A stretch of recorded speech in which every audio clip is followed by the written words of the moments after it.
NASCAR Chicago Street Race to return to Grant Park in 2024 CHICAGO. CBS. After heavy rains put a bit of a damper on the first ever NASCAR Street Race in Chicago this summer, the big race will return next year in Grant Park. NASCAR officials announced Thursday afternoon that the Chicago Street Race will be back in Grant Park on July 6 and 7, 2024. The race weekend will include a NASCAR Xfinity Series race on July 6 and a NASCAR Cup Series race on July 7. The announcement came as Choose Chicago, the city's tourism agency, and the Chicago Sports Commission released a report which found the inaugural race created $108.9 million in economic impact for the city.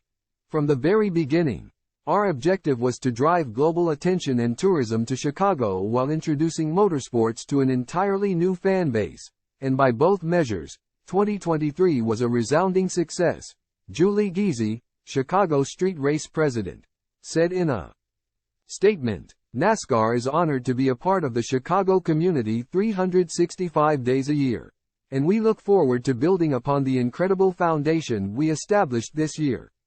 Mayor Brandon Johnson, who inherited the event from his predecessor, Lori Lightfoot, had been non-committal about bringing the race back in 2024, saying he wanted to evaluate the race's impact.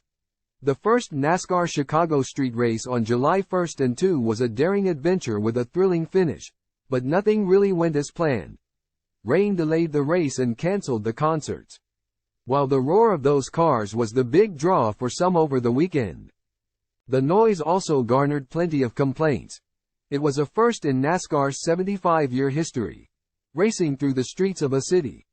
I thought this was a pretty big gamble by NASCAR because this is something completely novel for them, said Matt Weaver, a motorsports journalist. Time equals 400 ms, greater than off the course. The rain washed out much of the fanfare, including concerts headlined by the Chainsmokers and Miranda Lambert. But in the end, fans still got the racing action they came for. I do think even with the historic rain, that people saw what NASCAR is trying to accomplish. They see the value of the concept, Weaver said. The event angered many people, with some parts of Grant Park and several downtown streets closed for weeks to allow NASCAR to set up and take down the racecourse and grandstands, with parts of DuSable Lake Shore Drive closed for several days. Time equals 400 ms, greater than old. Brendan Riley, 42nd, also objected to how Lightfoot handled planning for the event, saying he and other aldermen whose wards were directly impacted by the race were not consulted before the former mayor agreed to bring NASCAR to Grant Park. Despite his frustrations with Lightfoot's handling of the event, he ultimately praised NASCAR for working with him and other alder people in getting the race done.